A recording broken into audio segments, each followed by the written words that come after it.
The stars sparkled quietly in the darkness of space as the research vessel Terra Venture moved through the Kuiper Belt. It was March 15, 2157, and humanity had just reached another milestone in deep space exploration. The ship's crew of 35 had spent the last 6 months studying the outer edges of the solar system, collecting data about potential resources and suitable locations for future outposts.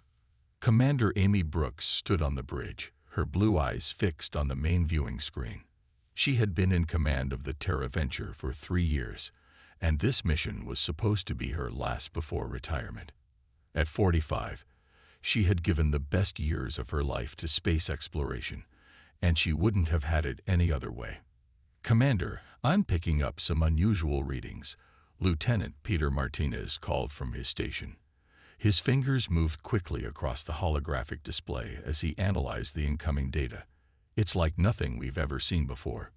Brooks walked over to his station, her movements careful in the artificial gravity. "What kind of readings, Lieutenant?" "Energy signatures, ma'am. They're coming from beyond Pluto's orbit, and they're moving in a pattern that suggests artificial origin." Martinez's voice carried a mix of excitement and concern.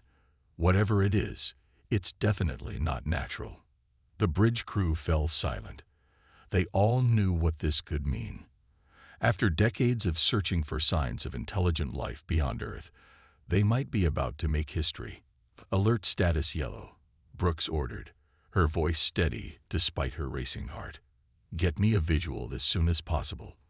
Lieutenant Wright, start recording everything. If this is what we think it is, Earth will want every bit of data we can gather." The crew worked efficiently, their training taking over.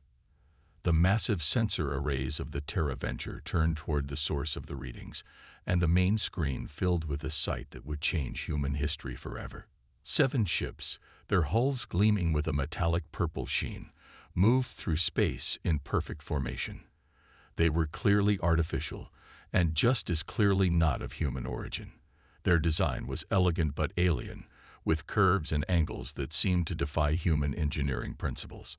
"My God," someone whispered on the bridge. Brooks took a deep breath. This was the moment humanity had been preparing for since they first looked up at the stars. "Open all standard communication frequencies. Let's do this by the book, people." The communication officer, Sarah Mills, nodded and began broadcasting the first contact greeting message that had been prepared decades ago by the United Earth Space Agency. It was a simple message, transmitted in multiple formats, designed to demonstrate peaceful intentions and basic mathematical understanding. Minutes ticked by as they waited for a response. The alien ships continued their approach, neither slowing down nor changing course. "They're now within our detailed scanning range," Martins reported. "I'm detecting energy readings that could be weapon systems, ma'am." They're powering up." Brooks felt her stomach drop. "Broadcast the greeting again. Add emergency protocols. Make it clear we are a peaceful research vessel." But the alien ships had already made their decision. The lead vessel fired a beam of intense green energy that cut through space toward the Terra Venture. "Evasive maneuvers," Brooks shouted. "Get us out of here." The human ship's engines roared to life, but it was designed for research, not combat. The beam struck their port side, cutting through their minimal defensive shields like they weren't even there. "Hull breach on decks 3 through 5. The damage control officer shouted. "We're losing power to the main drive." Brooks grabbed the command console as the ship shuddered. "Lieutenant Martinez, emergency protocols. Send everything we've recorded to Earth. Use the quantum burst transmitter." Martinez worked frantically at his station. The quantum burst transmitter was their newest piece of technology, capable of sending a massive amount of data instantly across vast distances. It was expensive and could only be used once, but now they knew why they had been equipped with it. "Message away," Martinez confirmed just as another blast rocked the ship. Brooks looked at her crew, pride mixing with fear in her chest. "It's been an honor serving with all of you. Emergency evacuation protocols. Now." But it was too late. The alien ships surrounded them, their weapons charging for a final strike. The last thing Commander Amy Brooks saw was a brilliant green flash as the bridge disappeared around her. The message, however, had already reached Earth. In the United Earth Defense Command Center in Geneva, alarms blared as the quantum burst data arrived. General Paul Richards stared at the screen in horror as he watched humanity's first contact turn into humanity's first interstellar war. "Get me the Security Council," he ordered, his voice grim. "And contact all major defense contractors. As of this moment, we are on a war footing. The loss of the Terra Venture and its crew would not be in vain." In their final moments, they had given Earth something invaluable: warning of what was coming and data about their enemies' capabilities. Within hours, the highest levels of Earth's governments were meeting in emergency session. The existence of alien life had been confirmed, but not in the way anyone had hoped. Instead of peaceful contact, humanity had received a brutal demonstration of the galaxy's harsh reality. In orbit above Earth, the crew of Space Station Freedom watched the emergency broadcasts with growing concern. Among them was Lieutenant Commander Ryan Phillips, who would soon be tasked with creating the Space Combat Academy. As he stared out at the stars that had once seemed so inviting, he made a silent promise to the crew of the Terra Venture. "They thought we would be easy prey," he whispered to himself. "They have no idea what humanity is capable of when we're fighting for our survival." The next 5 years would prove him right, as humanity prepared for a war that would shake the foundations of the galaxy. The age of innocent exploration was over. The age of human military space power was about to begin. In the debris field where the Terra Venture had been destroyed, a small piece of the ship's hull tumbled through space. On it, still visible despite the damage, was the ship's motto: "Ad astra per aspera," through hardship to the stars. It would soon become the battle cry of humanity's resistance against the Kraxan Empire, though none of the Terra Venture's crew would live to see it.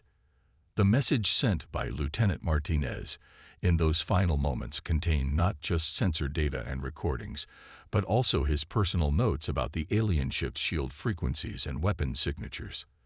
This information would become the foundation for Earth's defensive preparations, giving humanity a fighting chance against an enemy that had gravely underestimated them. As news of the Terra Venture's destruction spread across Earth, the response was not panic, but a grim determination. Humanity had faced extinction-level threats before, from ice ages to plagues to climate change, and had survived them all. This would be no different. In the coming days, as the world's leaders gathered to plan humanity's response, one thing became clear. The aliens had made a crucial mistake. They had given humanity time to prepare, and they had united Earth's nations in a way no human leader had ever managed to do. The war was coming, but humanity would be ready. The sacrifice of the Terra Venture's crew would ensure that when the Kraxan Empire returned, they would face not a helpless primitive species, but a unified human race prepared to fight for its very survival. 5 years passed after the destruction of the Terra Venture. On the surface, Earth seemed peaceful. Cities bustled with their usual activity, and life appeared to go on as normal. But beneath this calm exterior, humanity was preparing for war on a scale never before imagined. Deep under the ice of Antarctica, Admiral Joseph Carter walked through the massive underground shipyard where Earth's first true warships were being built. The facility stretched for miles, hidden from any watching eyes in space. Steel beams rose hundreds of feet into the artificial cavern, supporting the skeleton of what would become the flagship of humanity's fleet. "How are we doing on the shield implementations?" Carter asked, his breath visible in the cold air. At 58, his hair had gone completely gray during these years of preparation, but his green eyes remained sharp and focused. Chief Engineer Lisa Wright looked up from her tablet, her red hair tucked under a safety helmet. "The new shields are testing at 300% better than our initial projections. Admiral, the Kraxan won't know what hit them." Wright had spent the last 4 years studying the debris field data from the Terra Venture incident. The aliens' attack had given humanity something precious: a look at their technology. Every piece of information Lieutenant Martinez had transmitted before his death had been analyzed hundreds of times. They thought they were being thorough when they destroyed our ship, Wright said, patting the hull of the massive vessel beside her. But they didn't realize we'd already developed quantum transmission technology. Their overconfidence will be their downfall. The ship they stood beside was nearly complete. Unlike the research vessels of the past, this was a true warship. Its hull was made of layered carbon titanium alloys. Its weapons were powered by microfusion reactors, and its engines could bend space itself. In orbit around Mars, another secret was taking shape. Lieutenant Commander Ryan Phillips watched as his latest class of cadets ran combat drills in the simulator pods. The Space Combat Academy had been his idea, a place to train pilots and crew in ways that would seem strange to their future enemies. "Reset the simulation," Phillips called out. "Remember, think in 3 dimensions. Forget everything you know about traditional combat. Space has no up or down." The cadets, strapped into their pods, began another run. On their screens, virtual ships danced through space, practicing maneuvers that would have been impossible 5 years ago. Humanity had taken its greatest weakness, its lack of space combat experience, and turned it into a strength. With no preconceptions about how space battles should be fought, they were free to innovate. In the depths of the Pacific Ocean, another facility worked day and night. Here, Captain Jennifer Morris oversaw the development of the Ghost Fleet. Submarines had taught humanity a lot about stealth in 3-dimensional space, and those lessons were being applied to spacecraft. "The quantum field distortion is holding steady," one of her technicians reported. "The test ship is completely invisible to all known detection methods." Morris nodded, watching the data scroll across her screen. The Ghost Fleet would be humanity's ace in the hole. While the main fleet engaged the enemy head-on, these ships would strike from the shadows. Back in Geneva, the United Earth Defense Command had transformed into a hive of activity. General Paul Richards, now approaching retirement age, sat in his office reviewing the latest progress reports. On his wall hung a photo of the Terra Venture's crew, their faces a constant reminder of why they could not fail. "Sir," his aide said, entering the office, "the quantum sensors have detected something. The Kraxan ships are back, but they're still at the edge of the Oort cloud. We estimate we have 2 weeks before they reach Earth." Richards stood up slowly. "Then it's time. Send the signal to all facilities. Operation Starburst is now active." Across Earth and throughout the solar system, hidden facilities sprang into action. Ships that had been built in secret were brought online. Crews who had trained for years moved to their stations. Weapons that had never been tested in real combat were armed and ready. In the Antarctic shipyard, Admiral Carter received the message. He turned to Chief Engineer Wright. "Are we ready?" Wright checked her final diagnostics. "The HSS Defiant is ready for launch, Admiral.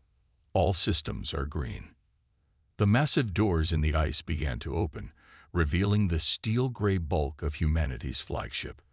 Unlike the elegant curves of the Kraxan ships, the Defiant was angular and purposeful. Its hull bristled with weapon ports, and its engines glowed with barely contained power.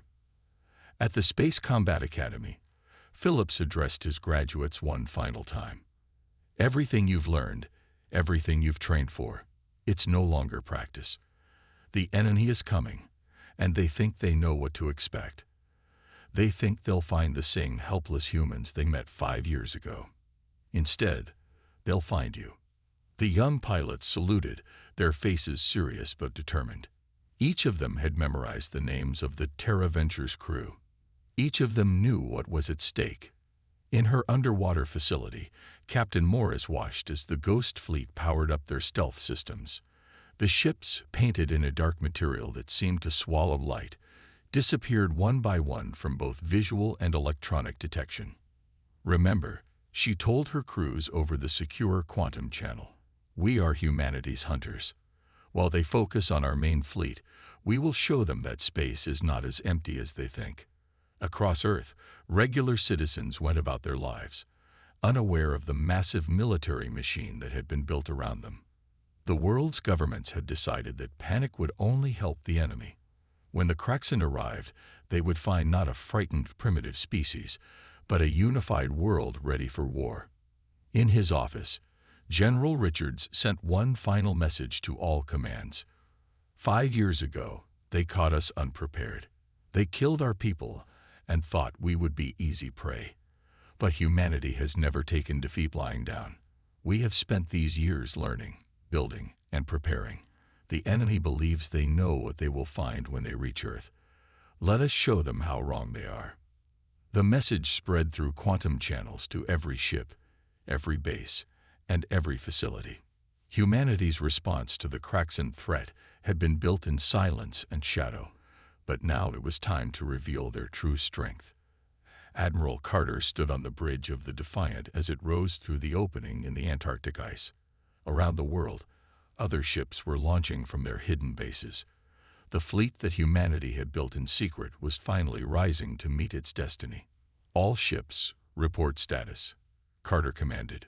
One by one, the responses came in. The orbital defense platforms, disguised as communication satellites, the fighter squadrons hidden in asteroid bases, the Ghost Fleet, invisible but deadly. 5 years of preparation were about to be put to the test. As the Defiant took its place at the head of the fleet, Carter thought about how far they had come since the TerraVenture's destruction. Humanity had taken that tragedy and turned it into the motivation for the greatest technological leap in their history. The Kraxan think they're coming to finish what they started, he said to his bridge crew. Instead, they're about to learn why you should never give humanity time to prepare for a fight. The human fleet moved into position, hidden behind the moon, waiting for the enemy that thought they knew what to expect. But the Kraxan were about to discover that underestimating humanity had been the biggest mistake they could have made. The Kraxan fleet moved through the outer solar system like a swarm of giant metal wasps. 200 warships, their purple hulls gleaming in the distant sunlight, approached with complete confidence. Their sensors showed nothing unusual, just the same primitive civilization they had encountered 5 years ago. On the bridge of the Kraxan flagship, Supreme Commander Vexthor watched the scanner readings with 4 of his eyes, while his other 2 focused on status reports. His gray skin wrinkled in what passed for a smile among his species. "Prepare the conquest announcement," he ordered. "Let's be efficient about this. I want Earth's surrender within their planetary day." But Earth had no intention of surrendering. Hidden behind Jupiter's largest moon, Captain Jennifer Morris stood on the bridge of the HSS Defiant. The massive battleship, along with 30 others like it, waited in perfect silence. Their new stealth systems, reverse-engineered from studies of the Kraxan's own technology, kept them invisible to enemy sensors. All ships maintained position, Morris said quietly, though there was no need to whisper in space. "Let them come to us." The trap was set. The Kraxan fleet would have to pass through the Jupiter orbital zone to reach Earth. It was here, among the gas giant's dozens of moons, that humanity would reveal its true power. Enemy fleet approaching Jupiter's orbit. Lieutenant Amanda Foster reported from her tactical station. "They're maintaining their arrogant formation. No scout ships, no defensive screening." Morris nodded. The Kraxan's overconfidence was about to cost them dearly. "Send the signal to Admiral Carter. Operation Starburst is go." As the Kraxan fleet passed the orbit of Jupiter's outer moons, the first surprise was sprung. Dozens of what had appeared to be simple rocky asteroids suddenly came to life. They were human missile platforms, disguised and planted there over the past 5 years. "What is this?" Vexthor demanded as his sensors suddenly blazed with warnings. Hundreds of missiles streaked out from the automated platforms, each carrying warheads designed specifically to interfere with Kraxan shield frequencies. "Evasive action," he ordered, but the missiles were already among his fleet. The warheads detonated, not with simple explosions, but with precisely tuned energy pulses that overwhelmed Kraxan shield generators. Before the Kraxan could recover from their shock, the human fleet appeared. The HSS Defiant led the charge, its new quantum weapons firing with devastating accuracy.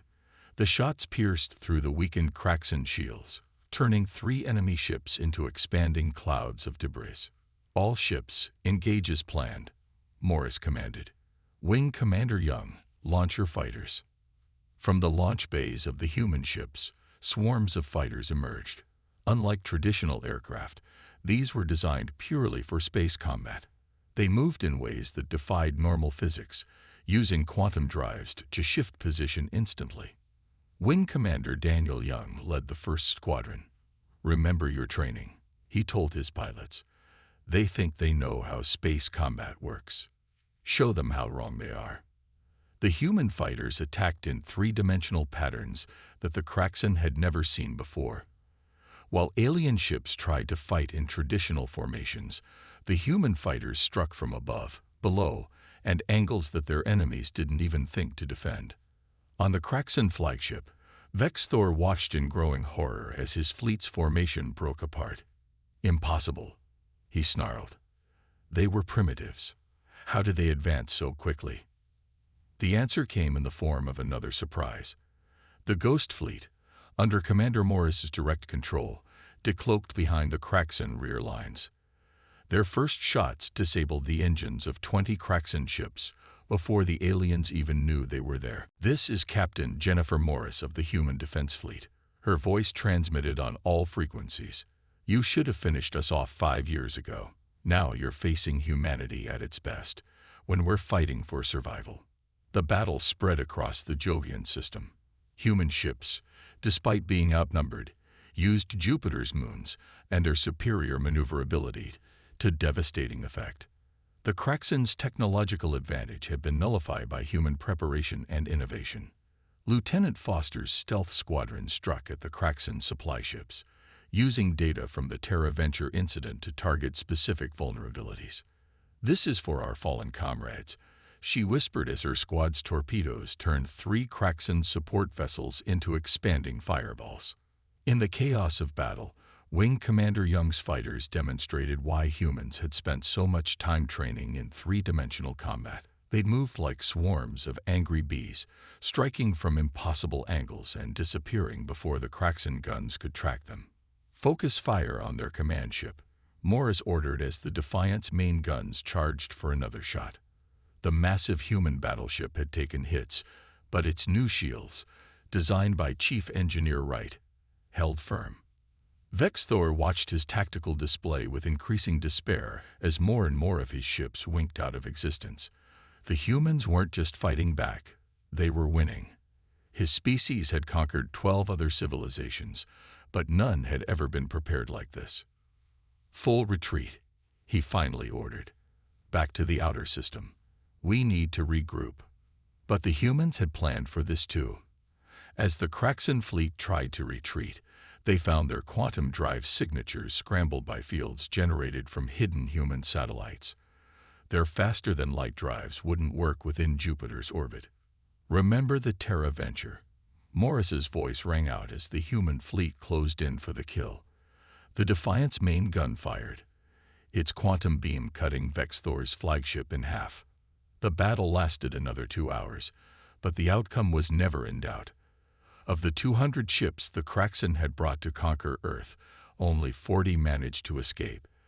They fled at conventional speeds until they cleared the quantum interference, then disappeared into deep space.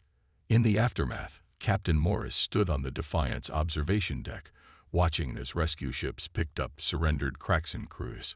The space around Jupiter was littered with debris from both sides, though human losses had been surprisingly light. "Send word to Earth," she ordered. "The Kraxan fleet has been defeated. Humanity's first space battle is a victory."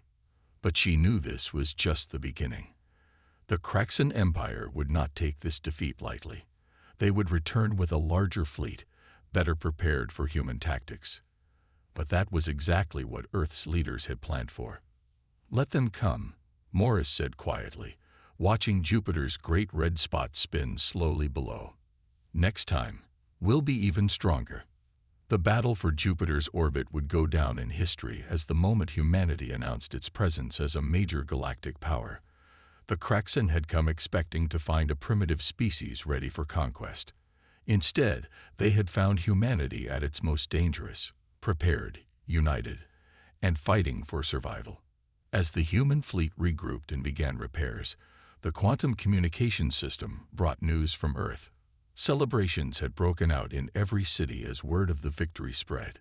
Humanity had faced its first test in interstellar warfare and emerged triumphant. But in the command centers and military bases, preparations were already beginning for the next phase of the war.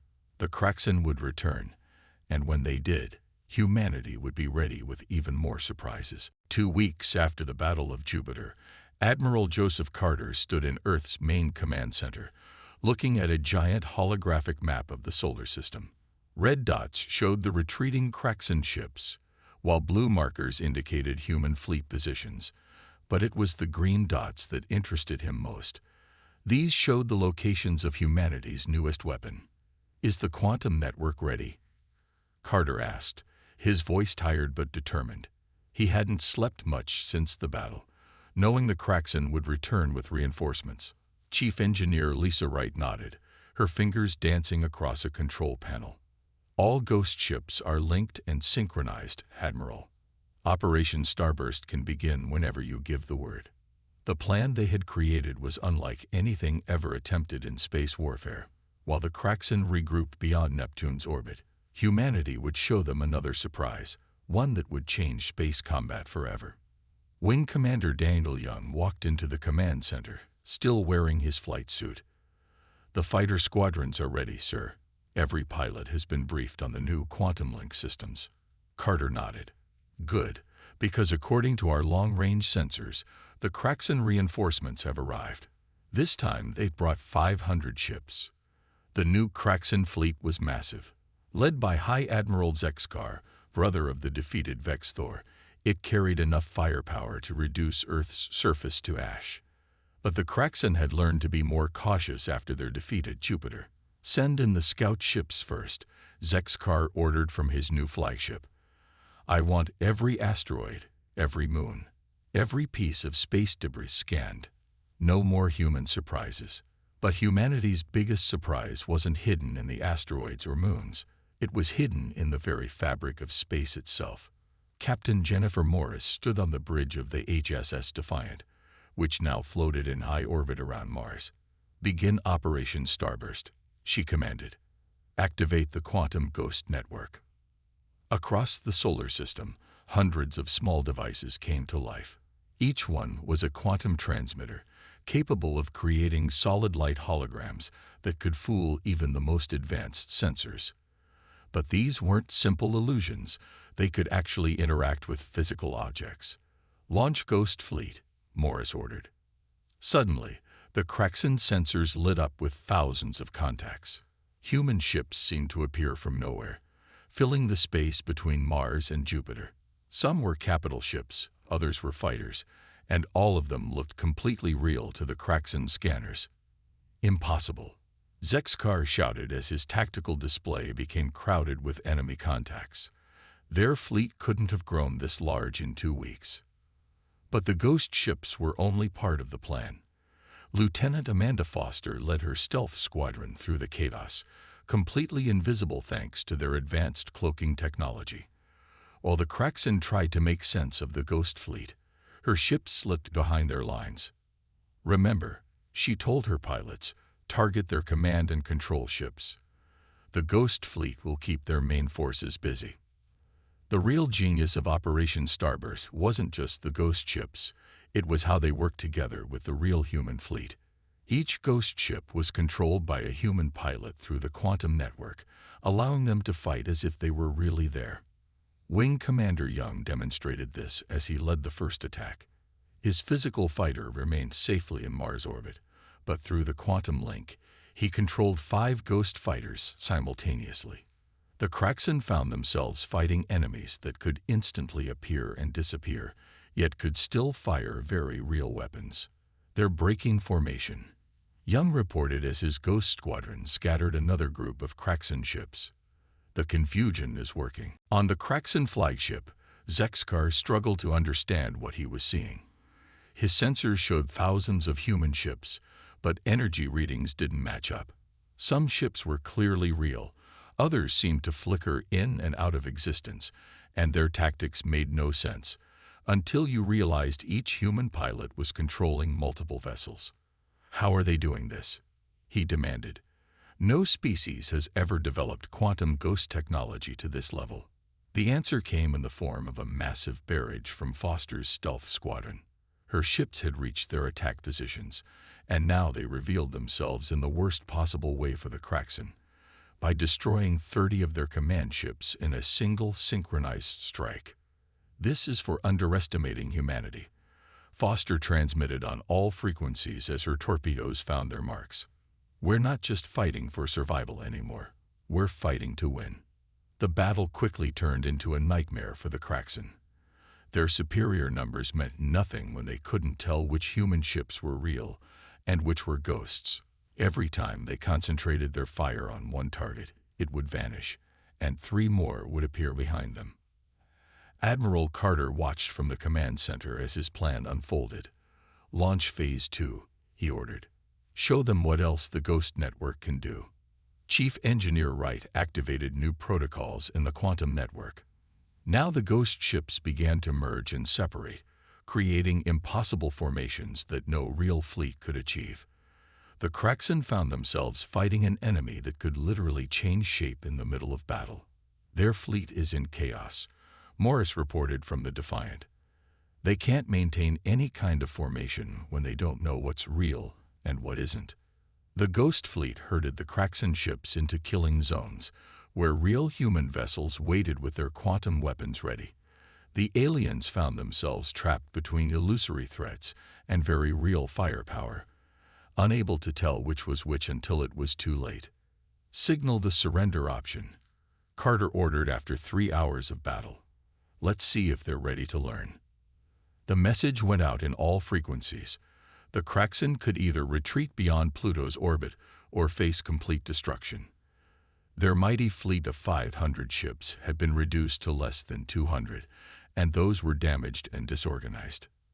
Zexkar looked at the ruins of his fleet, his 6 eyes blinking in disbelief. The humans hadn't just beaten them. They had revolutionized space warfare itself. His family's shame was now complete. "Full retreat," he ordered, his voice heavy with defeat. "Get us out of this system." As the Kraxan fleet fled, humanity's real ships emerged from their hiding places. The Ghost Fleet flickered out of existence, leaving the solar system seemingly empty again. But the message had been sent. Earth was not to be trifled with. "Send word to all commands," Carter ordered. "Operation Starburst is a success. The Kraxan Empire has been dealt a defeat they won't soon forget." In the aftermath, human ships began collecting debris from the battle. Each piece of Kraxan technology would be studied, understood, and improved upon. Humanity had proven they could not only match alien technology, but surpass it in innovative ways. The Ghost Network performed beyond expectations, Wright reported, looking at the battle data. "We can expand it even further for the next engagement." But Carter knew there might not be a next engagement, at least not with the Kraxan. This defeat would shake the Empire to its core. Other alien species would hear about how humanity had turned space itself into a weapon. "The galaxy's about to change," he said, looking at the holographic map where the last Kraxan ships were disappearing into deep space. "And humanity will help shape its new future." 1 month after Operation Starburst, Earth received its first peaceful alien visitors. 3 ships from the Centauri Alliance, their sleek silver hulls gleaming in Earth's sunlight, approached with their weapons powered down and their communication channels open. Captain Christopher Hayes stood on the landing pad at the new international spaceport in Geneva, watching as the alien diplomatic shuttle descended. At 38, he had been chosen to lead Earth's first official diplomatic mission because of his calm nature and sharp mind. "Remember," Admiral Carter said, standing beside him, "we're no longer the newcomers to galactic society. After defeating the Kraxan, every species in this part of the galaxy wants to know about us." The Centauri representatives emerged from their ship, their tall, elegant forms moving gracefully in Earth's gravity. Unlike the aggressive Kraxen, they had come seeking friendship and protection. The galaxy has changed. The Centauri ambassador, who called herself Star Singer, told the human delegation. For 1,000 years, the Kraxen Empire ruled through fear. You did what no other species dared to do. You stood against them and won. In the weeks that followed, more alien delegations arrived. Some came from worlds that had suffered under Kraxen rule, while others represented powerful civilizations interested in forming alliances with Earth. Captain Jennifer Morris, now promoted to admiral, led the tour of Earth's defense facilities for the friendly alien representatives. The Ghost Fleet technology had particularly impressed them. We never thought to use quantum mechanics in this way, a Rigelian scientist admitted as they watched a demonstration. Your species thinks differently than ours. Perhaps that is your greatest strength. The Kraxen Empire, meanwhile, had fallen into chaos. After losing 2 fleets to what they had considered a primitive species, their hold on their conquered worlds began to crumble. Reports came in of rebellions on dozens of planets. In the command center, General Paul Richards watched the galactic news feeds with satisfaction. The TerraVenture's sacrifice changed everything, he said to Chief Engineer Wright. Not just for Earth, but for the whole galaxy. Wright nodded, looking at the latest data from their quantum detection network. Speaking of change, you should see this, she said, bringing up a holographic display. The Kraxen are mobilizing again, but not to attack us. They're trying to hold their empire together as system after system declares independence. Earth's leaders met to discuss their role in the changing galaxy. They had the power to crush the Kraxen completely. But was that the right choice? We didn't develop our technology to become conquerors. Admiral Carter argued in the council chamber. We did it to protect ourselves, and now we can protect others too. The decision was made.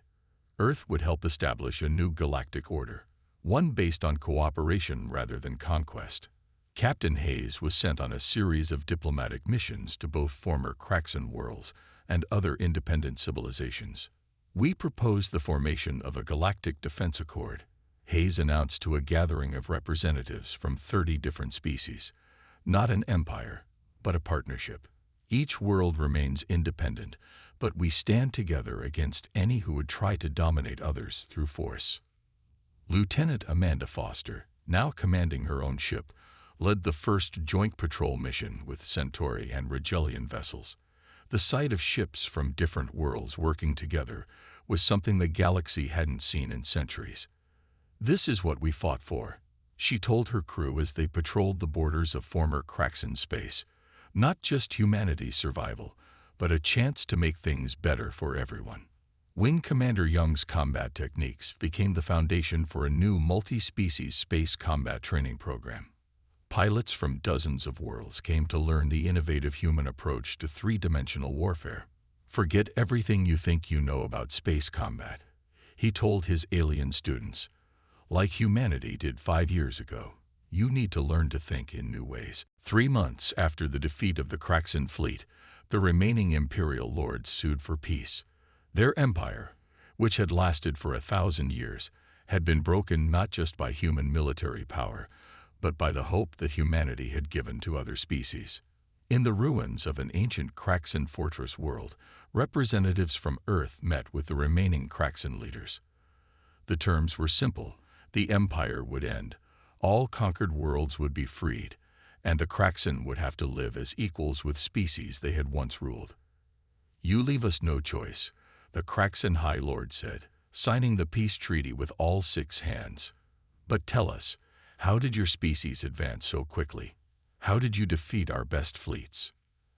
Admiral Morris, who represented Earth at the signing, smiled. We had good teachers, she said. You showed us what we were up against, and humanity has always been at its best when facing a challenge. Back on Earth, humanity celebrated not just peace, but their emergence as a respected galactic civilization. The international spaceport was expanded to handle traffic from dozens of worlds. Earth's universities began accepting alien students, while human scientists traveled to other worlds to share knowledge. In orbit above Earth, A new monument was built. A giant hologram showed the Terra Venture and its crew, their sacrifice remembered as the moment that had spurred humanity to reach for the stars not just with hope, but with strength.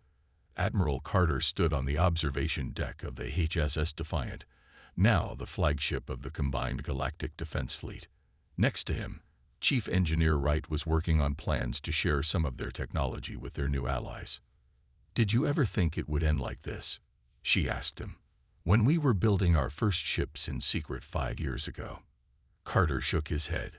"We were just trying to survive. But humanity has always had a way of exceeding expectations, even our own." The legacy of the Terra Venture had become something greater than anyone could have imagined.